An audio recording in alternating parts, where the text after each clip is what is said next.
আসসালামু আলাইকুম, welcome to my channel. আজকে আবারও হাজির হলাম আপনাদের মাঝে নতুন আরেকটি রেসিপি নিয়ে। তো আজকে আমি শেয়ার করব কাতলা মাছের একটি রেসিপি। অন্য একটা উপকরণ দিয়ে রান্নাটা করব। তো দেখতেই থাকুন আমি রান্নাটা কীভাবে করি। এখানে আমি মশলাগুলোকে আলাদা করে রেখেছি। এখানে আমি 1 বাটি পরিমাণে পেঁয়াজ কুচি নিয়েছি, 1 বাটি পরিমাণে ধনিয়া পাতা নিয়েছি, আরেকটা বাটিতে আমি কিছুটা পরিমাণে কাঁচামরিচ কুচি নিয়েছি। আর ওদিকে দেখতেই পাচ্ছেন যে আমি 1.5 চামচের মতন আদা বাটা, 1.5 চামচের মতন রসুন বাটা আর 1.5 চামচের মতন জিরা বাটা নিয়েছি। মশলাগুলোকে আগে থেকেই রেডি করে রাখলে রান্নাটা খুব তাড়াতাড়ি হয়। তো এখানে আমি নিয়ে নিয়েছি সিমের বিচি কিছুটা। এই উপকরণটা দিয়ে আজকে এই রান্নাটা করব আমি। তো এখানে আমি মাছগুলো ভেজে নেওয়ার জন্য এখানে আমি 1 চামচের মতন হলুদ গুঁড়ো, 1 চামচের মতন মরিচ গুঁড়ো আর স্বাদ মতো লবণ দিয়ে মাছগুলোকে আমি ভালোভাবে মেখে নেব। মাছগুলোকে আমি ভেজে নেব হালকা করে, বেশি ভাজবো না, এই হালকা করে ভেজে নেব মাছগুলোকে। তো আমি মাছগুলোকে ভালোভাবে মেখে নিচ্ছি। এই তো দেখতেই পাচ্ছেন যে মাছগুলো ভালোভাবে ম্যারিনেশন হয়ে গিয়েছে। তো আমি এখন একটা কড়াইয়ে কিছুটা পরিমাণে তেল দিয়ে নিয়েছি। তেলটা গরম হয়ে আসার পরে মাছগুলোকে আমি দিয়ে দেব এখানে। তো দেখতেই পাচ্ছেন যে আমি মাছগুলোকে ভালোভাবে ভেজে নেব এখন উল্টিয়ে পাল্টিয়ে।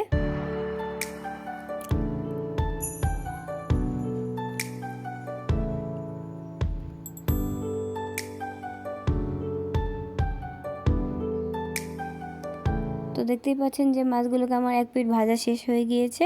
এখন আমি ভালোভাবে উল্টিয়ে নেব মাছগুলোকে। সাবধানে, এই কাজটা সাবধানে করতে হবে, আর নাহলে মাছটা ভেঙে যাওয়ার সম্ভাবনা থাকে। তো আমি এই পিঠ ও পিঠ দু পিঠই ভালো করে ভেজে নিয়েছি। দেখতেই পাচ্ছেন যে আমার মাছগুলো প্রায় হয়ে গিয়েছে ভাজা। এখন আমি নামিয়ে নেব। তো আমি এখন আরেকটা কড়াইয়ে কিছুটা পরিমাণে তেল দিয়ে দিয়েছি। এখানে পরিমাণ মতন তেল দিয়ে দেব। এখন আমি এই তেলটা গরম হয়ে আসা পর্যন্ত অপেক্ষা করব। কিছুক্ষণ পরে এই যে তেলটা গরম হয়ে এসেছে, এখন আমি এখানে পেঁয়াজ কুচি দিয়ে আর কিছুটা পরিমাণে কাঁচামরিচ দিয়ে দেব।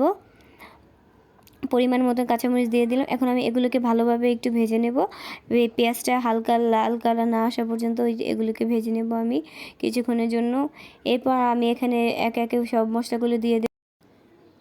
তো দেখতেই পাচ্ছেন যে পেঁয়াজগুলোকে ভাজা শেষ হয়ে গিয়েছে। আমি এখানে 1 চামচের মতো রসুন বাটা দিলাম, 1 চামচ দিয়েছি আদা বাটা, 1 চামচ জিরা বাটা দিয়ে দিয়েছি। তো এগুলো আমি এখন ভালোভাবে কষিয়ে নেব, আর এগুলো আমি ভালোভাবে ভেজে নেব। এগুলো যদি ভালোভাবে ভাজা না হয় তাহলে মশলার একটা কাঁচা গন্ধ থাকবে।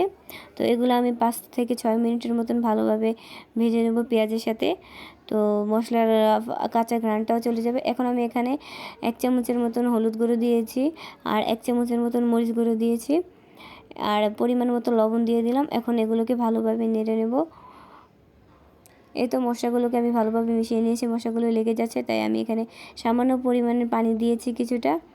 তো এখন আমি মশলাগুলোকে ভালোভাবে কষিয়ে নেব কিছুক্ষণের জন্য।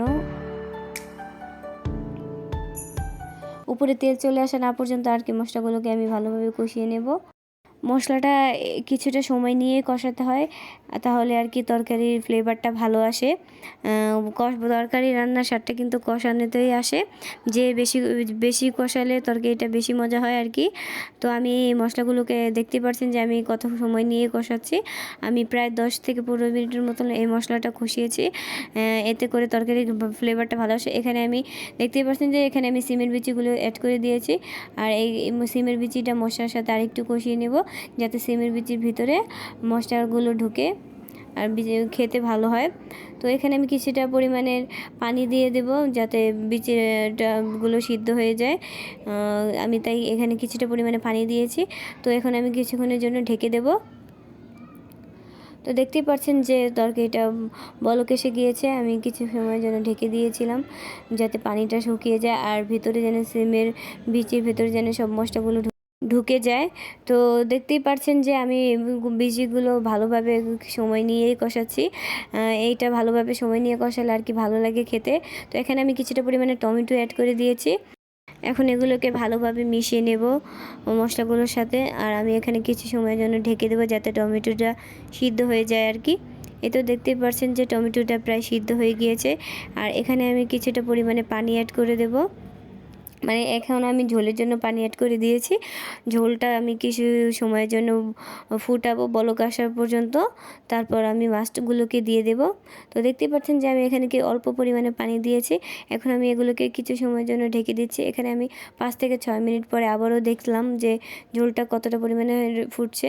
তো দেখতেই পাচ্ছেন যে ঝোলগুলো ফুটে গিয়েছে। এখন আমি এখানে ভাজা মাছগুলোকে অ্যাড করে দিয়েছি। তো এগুলোকে ভালোভাবে আমি আলতোভাবে নেড়ে দিয়েছি। আর এগুলোকে আবারও কিছু সময়ের জন্য ঢেকে দিচ্ছি। এই তো দেখতেই পাচ্ছেন যে আমার তরকারিটা প্রায় হয়ে গিয়েছে। আর মাছগুলোকে আমি হালকাভাবে নেড়ে দিচ্ছি, তাহলে আর না হলে ভেঙে যাওয়ার সম্ভাবনা আছে। তো তরকারিটা আমি আরও কিছু সময়ের জন্য ফুটিয়ে নেব। এখানে আমি আরও কিছু সময়ের জন্য ফুটাবো, কারণ ঝোলটা টানার জন্য আমি কিছুটা পরিমাণে ধনিয়া পাতা দিয়েছি ফ্লেভারটা ভালো আসার জন্য। আর উপর থেকে কিছুটা পরিমাণে ফাড়া কাঁচামরিচ দিয়ে দিয়েছি, এতে ফ্লেভারটা আরও ভালো আসে, কাঁচামরিচের একটা ঘ্রাণ আসে। তো আমি আবারও কিছু সময়ের জন্য ঢেকে দিয়েছি। এই তো আমার তরকারিটা প্রায় শেষের দিকে, এখন আমি নামিয়ে নেব। তো দেখতেই পাচ্ছেন যে তরকারি কালারটা কতটা পরিমাণে সুন্দর এসেছে। আপনারা চাইলে এভাবে বাসায় ট্রাই করে দেখতে পারেন। তো আশা করছি আপনাদেরও ভালো লাগবে। আজকের রেসিপিটা আপনাদের কাছে কেমন লাগলো সেটা কমেন্টে জানাবেন। আর দেখা হচ্ছে নেক্সট ভিডিওতে। আল্লাহ হাফেজ।